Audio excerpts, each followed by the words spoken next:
సమగ్ర దర్యాప్తు జరిపించాలని, దుర్వినియోగమైన నిధులను రికవరీ చేసి బాధ్యులపై కఠిన చర్యలు తీసుకోవాలని డిమాండ్ చేస్తూ CPI-ML mass line Praja Pantha Nizamabad నగర కమిటీ ఆధ్వర్యంలో కలెక్టర్ కార్యాలయం ముందు ధర్నా నిర్వహించి కలెక్టర్ గారికి వినతి పత్రం ఇవ్వడం జరిగింది.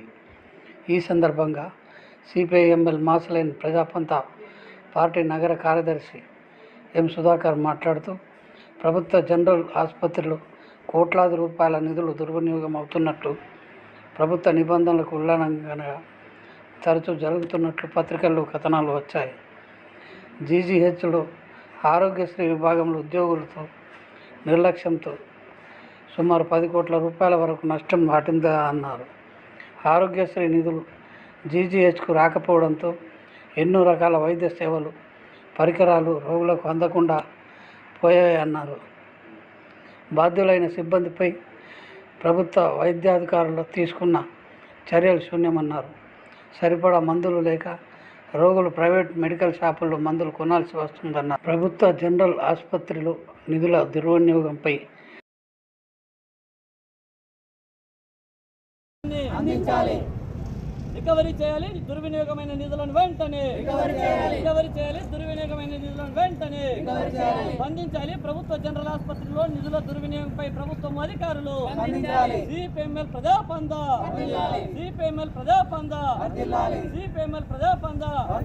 చర్యలు తీసుకోవాలి. ప్రభుత్వ జనరల్ ఆసుపత్రిలో నిధుల దుర్వినియోగంపై ప్రభుత్వ జనరల్ ఆసుపత్రిలో కోట్లాది రూపాయల నిధుల దుర్వినియోగం అవుతున్నాయని, అడుగడుగున ప్రభుత్వ నిబంధనలు ఉల్లంఘించబడుతూ ఉన్నాయని చెప్పేసి అనేక పత్రికల్లో వరుస కథనాలు వస్తూ ఉన్నాయి.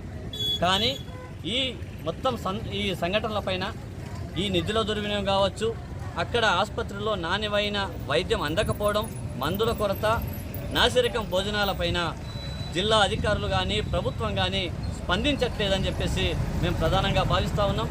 ఈ ప్రభుత్వ జనరల్ ఆసుపత్రిలో జరుగుతున్నటువంటి ఈ మొత్తం నిధుల దుర్వినియోగం పైన, రోగులకు కల్పిస్తున్న సౌకర్యాలపైన జిల్లా ప్రభుత్వ అధికారులు, అదేవిధంగా ప్రధానంగా ప్రభుత్వం కూడా స్పందించాలని డిమాండ్ చేస్తూ సిపిఐ-ఎంఎల్ మాస్ లైన్ ప్రజాపంతా నగర కమిటీగా ఈరోజు కలెక్టర్ ఆఫీస్ ముందు ధర్నా చేసి కలెక్టర్ గారికి వినతిపత్రం ఇవ్వడం జరిగింది.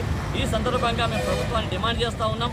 ముఖ్యంగా జిల్లా ప్రభుత్వ జనరల్ ఆసుపత్రిలో ఆరోగ్యశ్రీ ట్రస్ట్లో కోట్ల రూపాయలు ఇవాళ ప్రభుత్వ ఆసుపత్రికి రావాల్సినవి రాకుండా పోయినాయి. అదేవిధంగా వచ్చిన నిధులు పక్కదారి పట్టినాయి.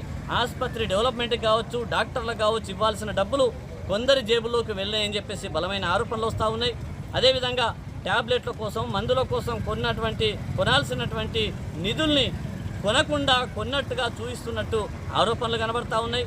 అదేవిధంగా ఇక్కడ నాసిరకం భోజనం అందుతూ ఉన్నది. ప్రధానంగా దీనికి కాంట్రాక్టరు అక్కడ ఆసుపత్రి అధికారులు కుమ్మక్కు కావడం అని చెప్పేసి మేము ఆరోపణ చేస్తూ ఉన్నాం.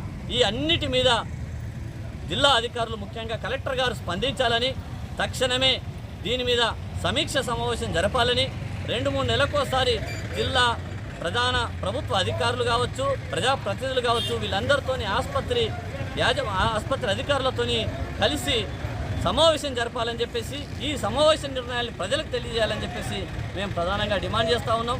తక్షణమే ప్రభుత్వ జనరల్ ఆసుపత్రిని ప్రక్షాళన చేసి రోగులకు, ముఖ్యంగా నిరుపేదలు, దిగువ మధ్యతరగతి ప్రజలకి నాణ్యమైన వైద్యము, మంచి నాణ్యమైన భోజనం అందేలా చర్యలు తీసుకోవాలని, అదేవిధంగా దుర్వినియోగమైనటువంటి నిధుల్ని రాబట్టాలని, అదేవిధంగా దీనికి కారకులపైన చట్ట ప్రకారం చర్యలు తీసుకోవాలని మేము ప్రధానంగా ప్రభుత్వాన్ని, జిల్లా అధికారులని కోరుతా ఉన్నాం.